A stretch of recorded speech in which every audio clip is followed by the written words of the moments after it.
ಆತ್ಮೀಯ H16 news ಅರ್ಥಾತ್ ಸೀತಾರಾಮ್ ನ್ಯೂಸದ ವೀಕ್ಷಕರೇ, ನಾನು ನಿಮ್ಮವ ಎಂ ಆಯುಧ ಮಲ್ಲಪ್ಪ ಜೊತೆ ಅವರು. ತಾವು ಈಗ ಸುದ್ದಿಗಳ ಲೋಕಕ್ಕೆ ಎಂಟ್ರಿ ಹೊಡಿತಾ ಇದ್ದೀರಿ. ಈ ಸುದ್ದಿಗಳನ್ನು ಪ್ರತಿಯೊಂದು ನೋಡೋ ಜೊತೆಗೆ ನಿಮ್ಮ ಅಭಿಪ್ರಾಯಗಳನ್ನು ಹಂಚ್ತಾ ಇರಿ. ಯಾಕಂದರೆ ಈ ಸುದ್ದಿಗಳು ನಿಮಗಾಗಿ, ನಿಮ್ಮ ಬದುಕಿಗಾಗಿ, ನಿಮ್ಮ ವೈಚಾರಿಕೆಗಾಗಿ, ನಿಮ್ಮ ತಿಳುವಳಿಕೆಗಾಗಿ ಅನ್ನೋದು ನಿಮಗೂ ಗೊತ್ತು. ಜೊತೆಗೆ ನಮಗೂ ನಿಮ್ಮೊಂದಿಗೆ ಇದೊಂದು ಮಾತಾಡುವಂಥ ಜೊತೆಗೆ ಸುದ್ದಿಗಳನ್ನು ಬಿಡುವಂಥ ಕೆಲಸ. ಈ ಕೆಲಸದಲ್ಲಿ ನಾವು ನಿಮ್ಮೊಂದಿಗಿದ್ದೀವಿ ಅಂತ ಹೇಳ್ತಾ ನೋಡ್ತಾ ಇರಿ ಸುದ್ದಿಗಳನ್ನು. ಇವತ್ತು ಧರ್ಮಸ್ಥಳ ಬಗ್ಗೆ ಕಳೆದ 3 ತಿಂಗಳಿಂದ ಅನಗತ್ಯವಾಗಿ ಅಪಪ್ರಚಾರ ಮಾಡಿ ಇದರ ಬಗ್ಗೆ ಮಂಜುನಾಥ ಸ್ವಾಮಿ ಬಗ್ಗೆ ಅಪಪ್ರಚಾರ ಮಾಡ್ತಿದ್ದಾರೆ. ಅದಕ್ಕೆ ಸರ್ಕಾರ ಇವತ್ತು ಬದುಕಿದೆಯಾ ಸತ್ತಿದೆಯಾ ಅಂತ ಹೇಳಿ ರಾಜ್ಯದಲ್ಲಿ ಜನ ಮಾತಾಡ್ತಾರೆ.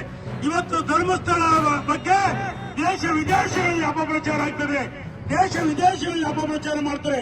ಯಾವ ಟಿವಿ ಚಾನೆಲ್ ಓಪನ್ ಮಾಡಿದ್ರು, ಯಾವ ಪತ್ರಿಕೆ ಪುಟಿಗಳು ನೋಡಿದ್ರು ಧರ್ಮಸ್ಥಳ ಧರ್ಮಸ್ಥಳ ಧರ್ಮಸ್ಥಳ.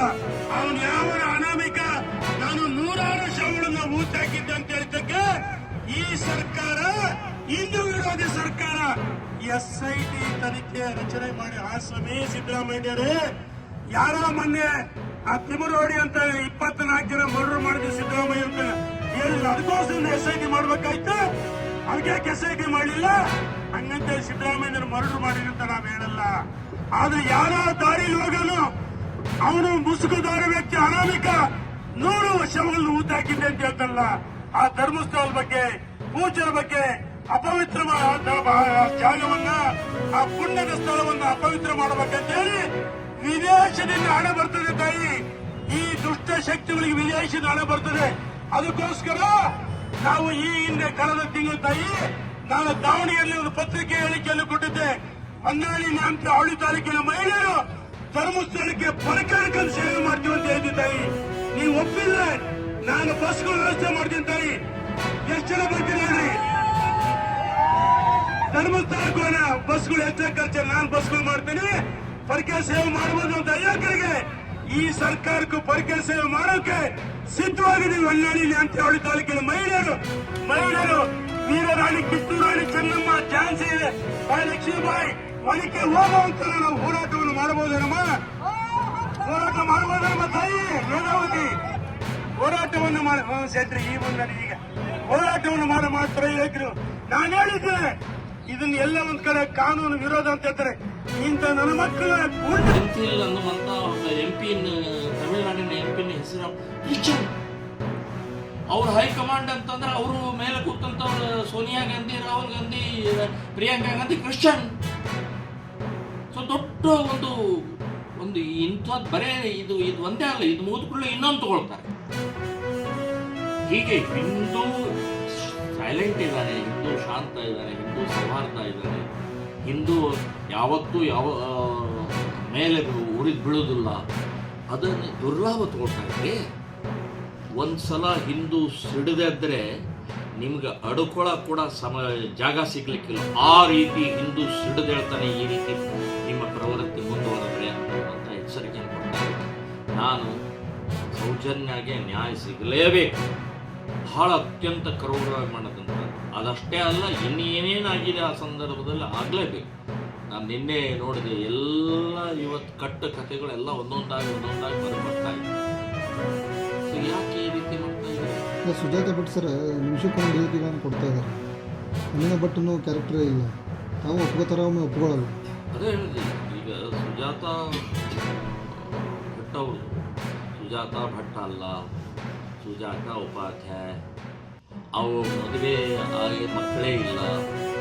ಅನೇಕ ಅವರು ಕಟ್ಟು ಕಥೆಗಳು ಒಂದೊಂದಾಗಿ ಹೊರಗೆ ಬರ್ತವೆ.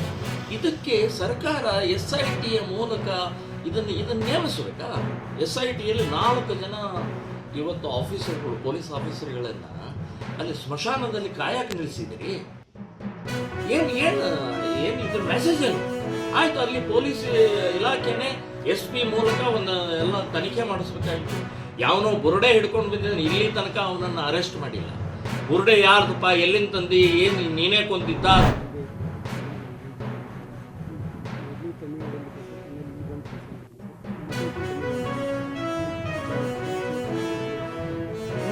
SIT ತನಿಖೆ ನಡೆದಾದ ಮೇಲೆ ಸಂಪೂರ್ಣ ಸತ್ಯತೆ ಹೊರಗೆ ಬರುತ್ತೆ. ಅಲ್ಲಿವರೆಗೆ ನಾವು ಕಾಯ್ಬೇಕು ತಾನೆ.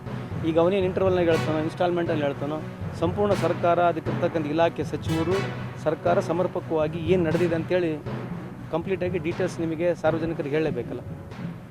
ಇವತ್ತೇನು BJP ವಿರುದ್ಧದಲ್ಲಿ ರಾಜಕೀಯ ಉಪೇಕ್ಷಿಸಲಿಕ್ಕೆ ಹೋಗ್ತಾ ಇದ್ದಾರೆ. ನನ್ನ ಮೊದಲನೇ ಪ್ರಶ್ನೆ ಇರ್ತಕ್ಕಂಥದ್ದು SIT ಆಗಬೇಕಂತಕ್ಕಂಥ ಅವ್ರಿಗೆ ಕರೆಕ್ಟಾ? SITಗೆ ಅವ್ರು ಸ್ವಾಗತ ಮಾಡಿದ್ರಲ್ಲ, SITಗೆ ಸ್ವಾಗತ ಮಾಡಿದ್ರಲ್ಲ BJP ಅವರು. SITಗೆ ಸ್ವಾಗತ ಆದಮೇಲೆ ಇದು ಏನು ಕೋರ್ಟ್ ಹೇಳಿರ್ತಕ್ಕಂಥ ಆದೇಶ ಪ್ರಕಾರ ನಾವು ಇನ್ವೆಸ್ಟಿಗೇಷನ್ ಚಾಲೂ ಮಾಡಿದ್ವಿ. ಅವ್ನು ಎಲ್ಲೆಲ್ಲಿ ಹೇಳಿದ್ರೆ ತೊಡಕ್ಕೆ ಚಾಲೂ ಮಾಡಿದ್ವಿ. 1-2 ವಾರ ಆಯಿತು, 3 ವಾರ ಆಯಿತು, ಹೆಣಗಳು ಸಿಕ್ಕಿಲ್ಲ. ಹೆಣಗಳು ಸಿಕ್ಕಿದ್ರೆ BJP ಏನು ಹೇಳ್ತಿದ್ರು ಅವಾಗ? ಬೈ ಚಾನ್ಸ್ ಹೆಣಗಳು ಸಿಕ್ಕಿದ್ರೆ BJP ಏನು ಹೇಳ್ತಿದ್ರು? ನೋಡ್ರಿ, ಪ್ರಜಾಪ್ರಭುತ್ವ ವ್ಯವಸ್ಥೆಯಲ್ಲಿ ಯಾವಾಗಲೂ ಸರ್ಕಾರ ಕಾನೂನಾತ್ಮಕವಾಗಿ ಕ್ರಮ ತಗೋಬೇಕು. ಇಲ್ಲಿ ಏನು ನಾವು ಅವ್ರ ವಿರುದ್ಧ ಇದ್ದೀವಿ, ಅವರೇನೋ ನಾವು ಪರ ವಿರುದ್ಧ ಅಂತಕ್ಕಂಥದ್ದಲ್ಲ, ಕಾನೂನು ಕ್ರಮವಾಗಿ ಮಾಡಬೇಕು. ಅದಕ್ಕೆ ಮುಖ್ಯಮಂತ್ರಿಗಳು ಪರಮೇಶ್ವರ್ ಸಾಹೇಬರು ಉತ್ತರವನ್ನು ಸದನಕ್ಕೆ ಕೊಟ್ಟಿದ್ದಾರೆ. ಇದು ಮೀರಿ ಇವರು ರಾಜಕೀಯವಾಗಿ ಹೋಗ್ಬೇಕಂತಂದ್ರೆ ಮತ್ತೆ ನೀವು ಯಾಕೆ ಸ್ವಾಗತ ಯಾಕೆ ಮಾಡಬೇಕು? ಏನು ರೀಸನ್ಗೆ ಸ್ವಾಗತ ಮಾಡೋಕ್ಕೆ? ಅವಾಗಲೇ ಹೇಳ್ಬೇಕಾಗಿತ್ತಲ್ಲ, ನಾವು ಸ್ವಾಗತ ಮಾಡಲ್ಲ ಅಂತ ಹೇಳ್ಬೇಕಾಗಿತ್ತು. ಅವಾಗ ಸ್ವಾಗತ ಮಾಡಿದ್ರು, 2-3 ವಾರ ತಡೆದ್ರು. ಯಾವಾಗೇನೋ ಇನ್ವೆಸ್ಟಿಗೇಷನಲ್ಲಿ ಏನೋ ಆತಂಕ ಇತ್ತು, ಜನರದ ಜೊತೆಗೆ ಮಾಧ್ಯಮ ಮೀಡಿಯಾ ಏನೋ ಅದ್ರ ಬಗ್ಗೆ ಜಾಳ ಪಬ್ಲಿಸಿಟಿ ಕೊಡ್ತು, ಒಂದು ಇಂಪ್ರೆಷನ್ ಕ್ರಿಯೇಟ್ ಆಗಿತ್ತು. ಅದಕ್ಕೆ ತಾನೇ ಕೋರ್ಟ್ ಹೇಳಿರೋದು. ಸೊ ಈಗ ಒಂದೇಟಿಗೆ 2 ವಾರ 3 ವಾರ ತಡೆದ್ಬಿಟ್ಟು ಈಗ ಒಂದೇಟಿಗೆ ಅವರು ರಾಜಕೀಯ ಮಾಡ್ತಿದ್ರೆ ಅವ್ರಿಗೆ ಇದೇ ಒಳ್ಳೇದು ಮಾಡಿ. ಅದೇ ರೀ ಷಡ್ಯಂತ್ರ ಇದೆ ಅಂತ ನೀವು SITನ ಬರುತ್ತಲ್ಲ ಮುಂದೆ. ಈಗ ಯಾರು ಷಡ್ಯಂತ್ರ ಮಾಡಿದ್ದಾರೆ, ಈಗ ಯಾರು ಏನು ಹೇಳ್ತಿದ್ದಾನಲ್ಲ, ನಾವು ಇನ್ಸ್ಟಾಲ್ಮೆಂಟ್ ವೈಸ್ ಏನು ಹೇಳ್ತಿದ್ದಾನೆ, ಮತ್ತು ಅದೇ ತಾನೇ ಷಡ್ಯಂತ್ರ ಅಂದ್ರೆ ಏನು? ಸೊ ಇದು ಸಮರ್ಪಕವಾಗಿ ಇದು ಒಂದ್ಸಲ ಇನ್ವೆಸ್ಟಿಗೇಷನ್ ಆದಮೇಲೆ ಧರ್ಮಸ್ಥಳದ ಯಾವ್ದು ಇನ್ವಾಲ್ವ್ಮೆಂಟ್ ಇಲ್ಲ ಅಂತಂದರೆ ಧರ್ಮಸ್ಥಳಕ್ಕೆ ಕ್ಲಿಯರ್ ಸಿಕ್ಕಂಗಾಯ್ತು. ಅವ್ರು SIT ವೆಲ್ಕಮ್ ಮಾಡಿದ್ರು ಮೊದಲು, ಈಗ SIT ವಿರುದ್ಧ ಇದ್ದಾರಾ ಏನು? ಅದರ ಅರ್ಥ ಏನು?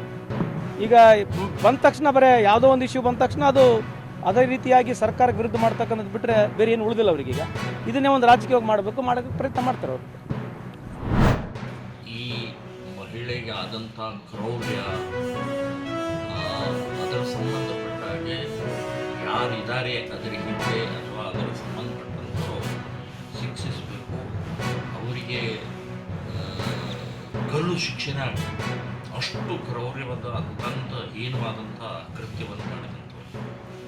ಇನ್ನು ಅದರ ಹೆಸರಿನಲ್ಲಿ ಇವತ್ತು ನಡೀತಾ ಇರುವಂಥದ್ದು ಸೌಜನ್ಯ ಹಿಂದೂಗಳನ್ನು ಗುರಿ ಮಾಡ್ತಾ ಇದ್ದಾರೆ, ದೇವಸ್ಥಾನಗಳನ್ನು ಗುರಿ ಮಾಡ್ತಾ ಇದ್ದಾರೆ. ಮತ್ತು ಇದಕ್ಕೆ ಹಿನ್ನೆಲೆ ಎಲ್ಲೆಲ್ಲಿದೆ ಅಂತನ್ನುವಂಥದ್ದು ಬಿಬಿಸಿಗೆ ಸಂಬಂಧ ಇದು. ಇನ್ನು ಕೇರಳದ ಒಂದು ಚಾನಲ್ ಅಂತೂ ಪ್ರತಿನಿತ್ಯ ಸಾವಿರಾರು ಹೆಣೆಗಳು ಧರ್ಮಸ್ಥಳದಲ್ಲಿ ಬರ್ತಾ ಇದೆ. ಕೇರಳದ ಒಂದು ಚಾನಲ್ ಪ್ರತಿನಿತ್ಯ ಅಲ್ ಜಜೀರಾ ಅಂತನ್ನುವಂಥದ್ದು ಇಸ್ಲಾಮಿನ ಒಂದು ಇದಕ್ಕೆ ಅವ್ರ ಮುಖವಾಡಿ ಇಸ್ಲಾಮಿನ ನೀವು ಎಷ್ಟು ಕೊಂದಿದ್ದೀರಿ, ಎಷ್ಟು ರೇಪ್ ಮಾಡಿದಿರಿ, ಎಷ್ಟು ಹೀನಾಯವಾಗಿ ಇಡೀ ಜಗತ್ತಿನಲ್ಲಿ ನಿಮ್ಮ ಮುಖವಾಡಿದೆ, ನೀವೇನು ಹೇಳೋದಿಲ್ಲ. ಸೊ ಇಂಥ ವಿಚಿತ್ರವಾದಂಥ ಇವನು ಸಮೀರ ನೀವು ಒಂದು ಸಲ ಆದರೂ ಮುಸ್ಲಿಮರ ದೌರ್ಜನ್ಯ, ಮುಸ್ಲಿಮರ ಅತ್ಯಾಚಾರ ಮದರ್ಸಾದಲ್ಲಿ ನಡೆದಿದೆ, ಮಸೀದಿಯಲ್ಲಿ ನಡೆದಿದೆ, ಬಾಂಬ್ ಹಾಕಿ ಸಾವಿರಾರು ಜನರು ಕೊಂದು ಹಾಕಿದ್ದಾರೆ. ಒಂದು ಸಲ ಆದರೂ ಇವನು ವಿಡಿಯೋ ಮಾಡಿದಾನೆ. ಸೊ ಇದರ ಹಿಂದೆ ಒಂದು ಬಹಳ ದೊಡ್ಡ ಷಡ್ಯಂತ್ರ ಇದೆ.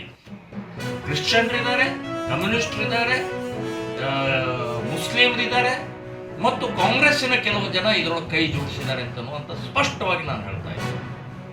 ಇವತ್ತು ಜನಾರ್ದನ್ ರೆಡ್ಡಿ ಒಬ್ಬ ಸೆಂಥಿಲ್ ಅನ್ನುವಂಥ ಒಬ್ಬ ತಮಿಳುನಾಡಿನ MP ಹೆಸರು ಕ್ರಿಶ್ಚಿಯನ್.